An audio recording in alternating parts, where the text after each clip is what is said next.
This is the first half of Chapter 13. Sean, I didn't look up from feeding Knicker. I was afraid he would yank the bottle right out of my hands if I did. Yeah, I asked absently. When he's done eating, just make a quick round of the stalls and pick up what needs picking up before you come in for dinner, Mr. H said. Can't it wait till tomorrow? I asked. My stomach had been gurgling all afternoon. I really didn't want to lose my appetite now. Sean, Mr. H sighed. One thing you've got to learn about this ranch is that things need to be done when they need to be done, not after they need to be done. The animals depend on us. How would you like to spend the night in your room if it was full of, all right. I could see where this conversation was going, and it really wasn't doing anything for me visually. I'll do one last pickup round before I come in for dinner. By the way, I asked casually, what's for dinner? I don't know. What are you making? Now I did look up. Huh?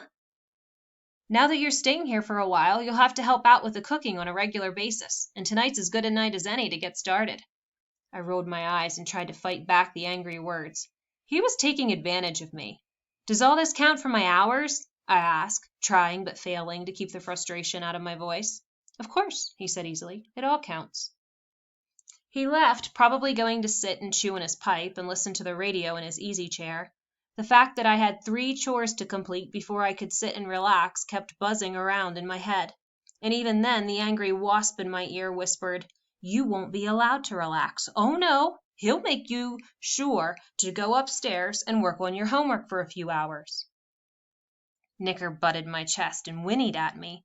I absently pulled on his ear, scratching the side of his stubby mane. I took a deep breath. Might as well get started. As Mr. H had pointed out on my first happy day here, the stalls aren't going to muck themselves. I found the shovel with no problem, and I also discovered a beat-up wheelbarrow that seemed accustomed to carrying manure around. As I made the rounds to the stalls, my anger toward Mr. H began to fade. Very few of the stalls had anything in them. I guess that's why he hadn't felt bad about giving me this last job tonight. That might also explain why the paddock takes so long to clean. I had actually started to whistle a little when I hit the 3rd stall that had a pile in it. I swung the stall door open, and then I froze. It was Manda. I hadn't seen her since the first night. I hadn't even thought about her, really, except when James had suggested trying to put Knicker back with her. She turned her head slowly, arrogantly. She was a pretty mare, probably one of the prettiest there, but I couldn't stand the sight of her. Her red coat glistened like satin, and her long mane and tail hung as elegantly as if someone had brushed them for hours. Mr. H had described her as having good lines. I didn't know much about horses, but I had to admire her graceful, slender legs and the fine cut of her face. She swished her tail, attitude in every inch of her body. Her eyes, while they were the same deep dark brown as Knicker's, were cold and uncaring. There was no spark of liveliness in them. She couldn't care less that I was there, any more than she cared that her son was now dependent on strangers for his life. I took a deep breath and shifted the shovel in my hands. My fingers began to tingle, and I realized I had been gripping the handle so hard that my knuckles were white. I also had raised the shovel as if I intended to strike her with it. This was not good. Screw it, I said to myself. Let her sleep with crap in her stall. It's no less than she deserves. I shut the stall door, and she flicked an ear back, forward again, and then turned back to her pile of hay. I stood there for a few minutes just staring at her. I wanted her to feel my anger, wanted her to know how much I really despised her. She never looked up at me again, only swished her tail once or twice slowly. But I knew that she knew I was there. She was just showing me how little she cared, how little I mattered. I turned and completed my round of the barn in 15 minutes. It took me a while because I stopped to pet the horses whose stalls had gifts in them. They were all pretty interested in me. 2 bobbed their heads up and down over their doors as they saw me coming, and they were actually kind of a pain as I was trying to shovel because they kept getting in my way. One of them was a little bashful, but after I introduced myself, he allowed me to pet him, and he snorted when I turned to leave. I had to walk back past Manda's stall to take the shovel and the wheelbarrow back. She was still in the corner, one leg bent so that her horseshoe reflected the light. I hesitated. If I went in tonight without cleaning out all of the stalls, would anyone really be able to tell? It was, after all, just one stall. And surely some of the other horses would have to take a dump before the morning, so who's to say her stall wasn't clean when I checked it? I sighed. I'd know. And for the first time in my life, that was enough. I knew that when Mr. H asked me this evening if the stalls were clean, that I probably wouldn't be able to lie to him. Well, I'd probably say the words, but he'd know I was lying. I didn't know how he would know, but he would. And then he'd throw a guilt trip on me, and he'd taken me in. Sure, he'd worked my butt off, but that's what comes with community service. But he had done more than just make me work, and I knew it. Maybe I'll get lucky, I thought, grabbing the handle and opening the stall door. Maybe she'll just continue to ignore me. I can get the load in one shovelful, and I can get out of here. So far, that seemed reasonable.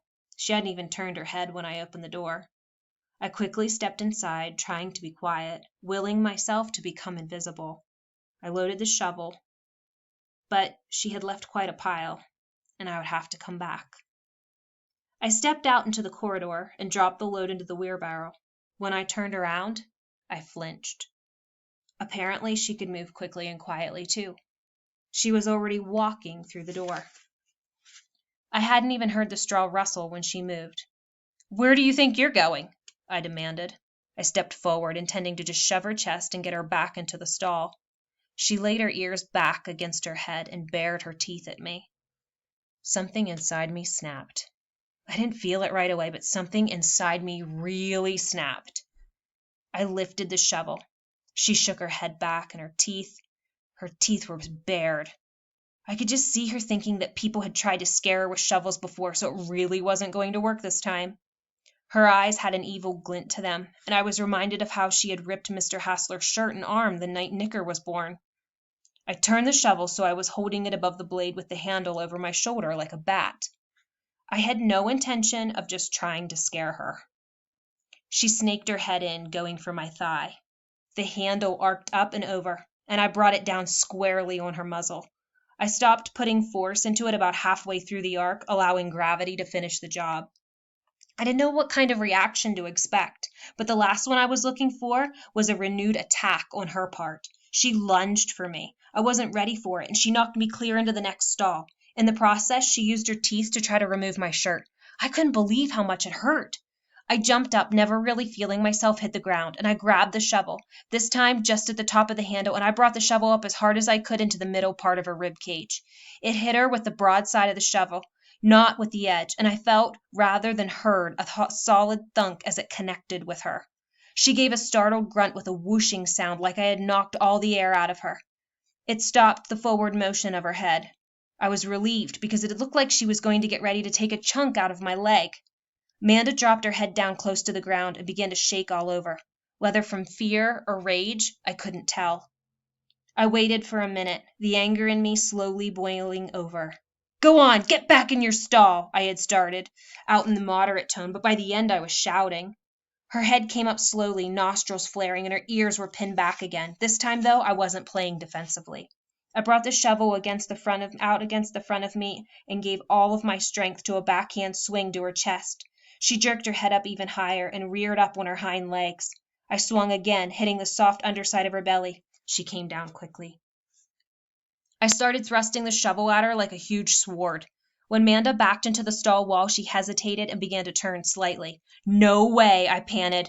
"Not in this lifetime. You're not getting out of here. Get back, you rotten tramp. Get back," I hollered, still using the shovel like a lance. Manda backed into the stall, no hesitation or arrogance any more. She was beaten, she knew it.